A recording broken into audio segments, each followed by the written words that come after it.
I was in Angola emigrating. My purpose was to travel to Europe. Over there I made friend and we were like a family, eating together and sleeping together, facing life together. For the people I met there were really a family, though we only met there. We built family bond. The Lord helped me and some of us, and we traveled to France. But many of our friends that were like family stay in Angola. Months later I got a call from one of the sister I left in Angola. She told me the economic situation of the country has deteriorated. The country is no longer the way you left it. I am calling you for help because I have no job and unable to pay the rent. Since I always preach that we should practice liberality, charity and help those who are less fortunate and privileged, I did not hesitate. I sent my friend $200, but a week later I saw many missed calls of my friend in my phone. I wonder what was wrong, for I already sent her the money she wanted. When I called her she said to me, "Our friend that had traveled with you to France told me that she gave you a $100 that you were supposed to give me.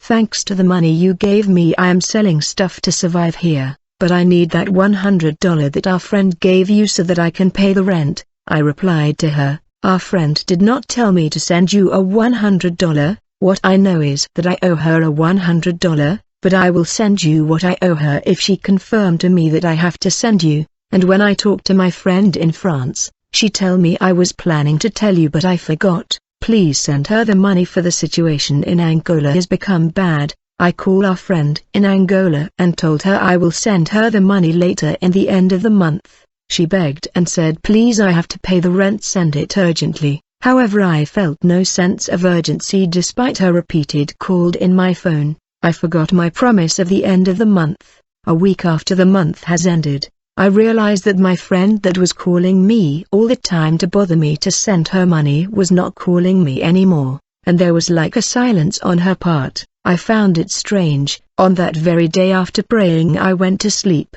Immediately I heard the audible voice of the Lord, who told me, "Adeline, I have come to take you to the tribunal. I want to see how the court proceeding and prosecution will be today in the tribunal." I said, "Really?" The Lord said, "Definitely." At that moment I saw that I was back in Angola in a facility like a house. He told me, "Sit down and you will see what is happening outside." When I looked I saw outside like many container. There were people in line inside these container. They formed a queue before the desk of the judge, and they were called one after the other. The Lord said, "What you are seeing outside is the tribunal of the night. You have to see what will happen. The people that you see in the queue have come to accuse people in the tribunal. They have come to press charges and launch judicial procedure against people. You must hear how they accuse people and hear what they say." I saw a woman in the queue being called forward to come and press charges. She was asked, "Who do you want to accuse?" She replied,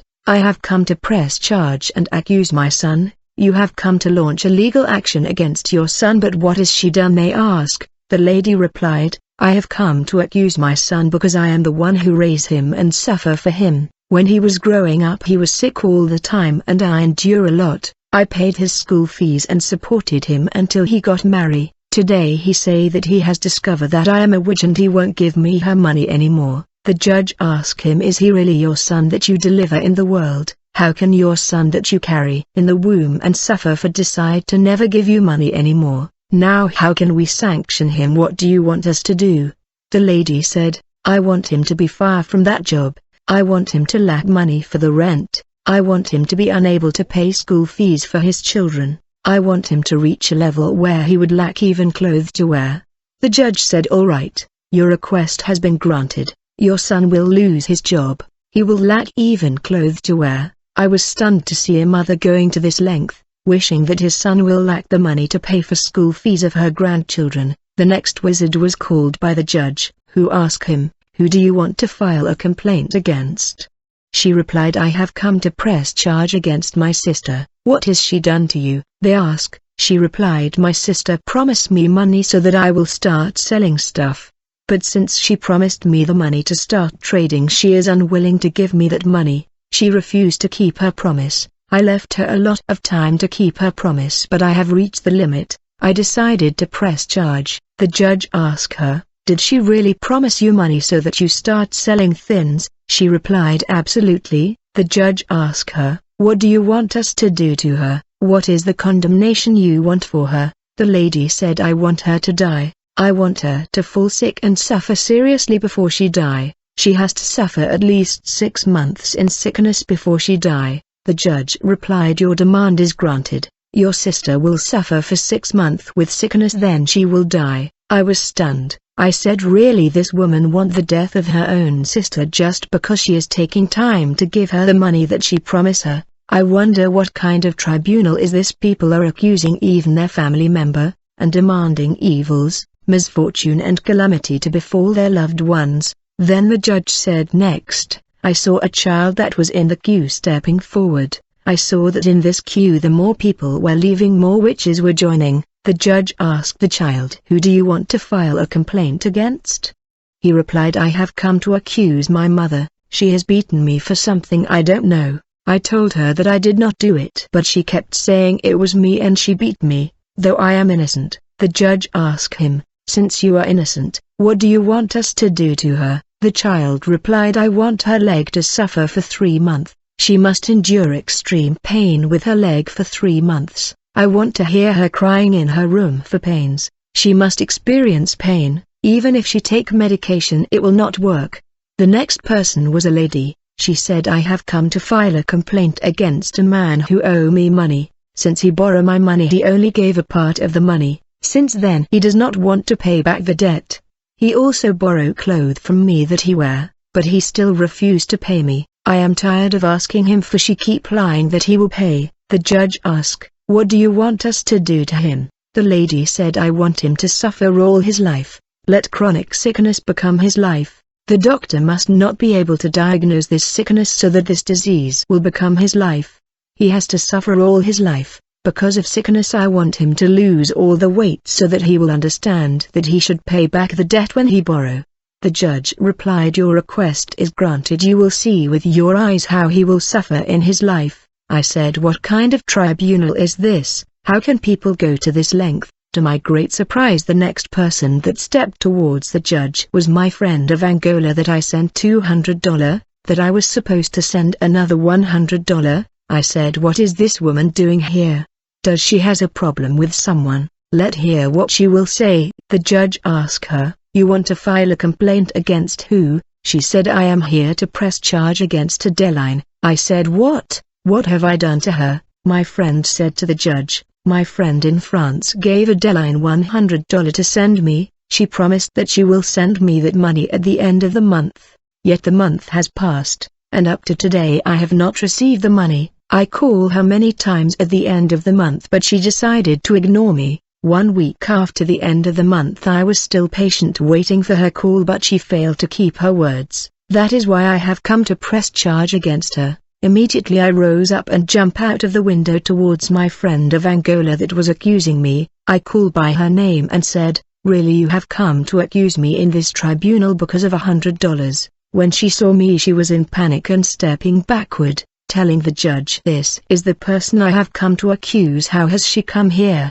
She should not be here. I said to her, why have you not mentioned that I gave you $200? She replied, that's another matter. The fact is that they gave you $100 to give me, but you are refusing to give me. That means that my accusation is founded. Since I think I am right, I have come to press charge. The woman was surprised how I was here, and she was stepping back, scattering people that were in the queue. I pursue the woman in the street of Angola. She kept saying, how have you come here? Then I woke up while I was running after her. I said, what kind of world is this?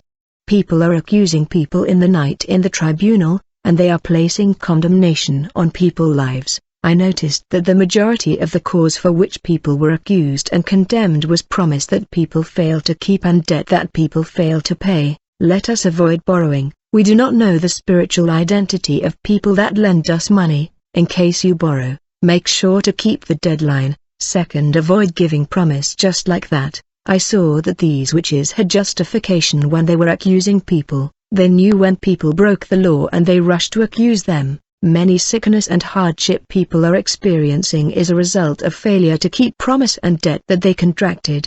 People are accused in the spirit world and are facing condemnation in tribunal when they are sleeping. These witches lend people money as a trap to accuse them and condemn them. Brother, when you borrow please pay back. I saw a sister accusing her own sister. I saw a brother accusing his own brother. I saw mother accusing their son. I saw son accusing their own mother in the tribunal and condemning their loved one. The Bible say the people of your house shall be your enemy. Brother, don't give people promise if you won't keep it. I saw a sister asking for death of his own sister, just because the latter failed to keep the promise of giving her money. The Bible say curse without cause is of no effect. However, what I saw was that these curse were with cause.